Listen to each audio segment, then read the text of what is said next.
Hi, I'm Sarah Vedeler and I'm happy to be back with you for month 2 of the Quilt Show's Block of the Month quilt. Hopefully during month 1 you completed the center circle here and the 9 log cabin triangle blocks that go around. This month we're going to be working on these diamond shaped blocks here, and you'll begin to realize there's pretty much 9 of everything that goes on in this quilt. So we're going to be making 9 of these to go around the center circle. Now month 1 was a lot of paper piecing that went on, and this month we're going to change the tempo just a little bit and we're going to be doing some applique. For this project we're going to be doing fusible raw edge applique, and there's a PDF file that you can print out that's going to give you all of your applique shapes. Having printed out the templates for your applique shapes, you're going to trace them onto a piece of fusible webbing and apply that to your applique fabric using the standard traditional techniques. If you have an inkjet printer, we can make this a whole lot faster and more accurate by printing directly onto the fusible webbing. There's a couple of things that you need to know about that.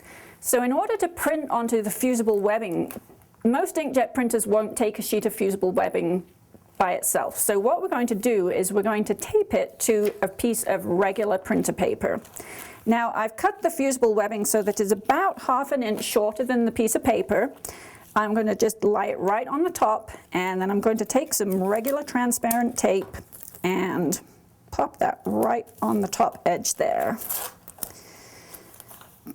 That makes it really easy to feed this top edge straight into the printer, and you're going to end up with the templates for your applique shapes printed directly onto your fusible webbing. So now you can go over to your ironing board and we can fuse that to the wrong side of our applique fabric, and we've got perfect templates for our applique shapes. Having prepared all of your applique shapes, the next thing to do is prepare the background that you're going to put them onto. And one of the most challenging things for applique is figuring out where in the world do you put the applique shapes, especially if it's a high precision thing, which this block looks like it might be. I'm going to print the templates directly onto some tearaway stabilizer, exactly as I showed you how to do that in month 1. And we're going to trim the sheets down using the registration lines, and then we're going to tile them, use your glue stick or your fusible webbing tape, and you're going to end up with your complete block on one piece of stabilizer. Now that you've got the stabilizer tiled together, we're going to place the background fabric onto the unprinted side of the stabilizer, and we're going to put wrong side of the background fabric against the unprinted side of your stabilizer, so right side up. Here's where the really cool bit starts. On the printed side of the stabilizer, you've got the lines marking exactly where to put your applique shapes, and what you're going to do is stitch right along those lines using a super lightweight thread is just fine, and your bobbin thread is going to show up on the background fabric, and you're going to be able to see exactly where to put your applique shapes. So I've got one that is almost finished over here.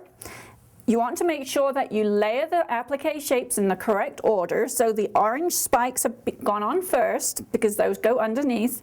Then I've put the 2 yellow ones on the side. We've got one more, and I'm going to take the backing paper off my fusible webbing, and that is going to sit exactly in place, and we're going to fuse that.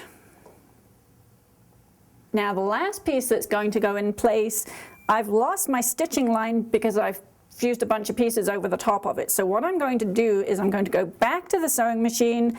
I'm going to re-stitch this last line down here so that I can get my last applique shape perfectly in position. Having fused all of the applique shapes in place, we're not going to leave the edges raw. There are a variety of stitches that we can use to give a really nice finish to the edge there. My favorite is to use the blanket stitch, and I have some samples here to show you. Now on the top here, I've used a 50 weight thread, and I've used a single blanket stitch on the top side, and I've used a triple blanket stitch down here. Now you can see that with the 50 weight thread and the single blanket stitch, I'm using a nice contrasting color here, but there's not really a whole lot of emphasis on the stitching line. Whereas down here, where I've used the triple blanket stitch, I'm getting a really nice solid line that's going to show the thread up really nicely for me. I'm going to use about a 2.4 millimeter on the width and on the length of the stitch.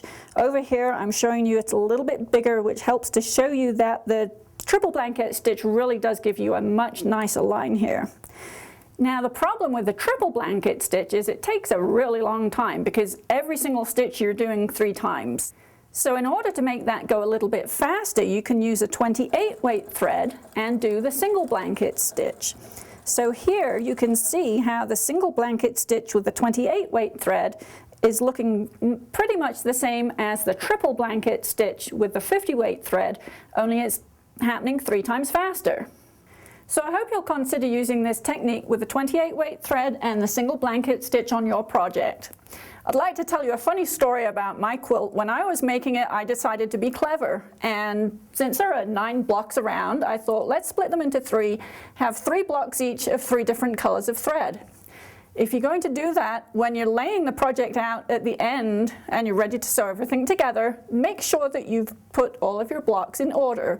Otherwise, you'll end up like I did, with a yellow thread, orange thread, more orange thread, yellow, yellow, some pink, and some pink.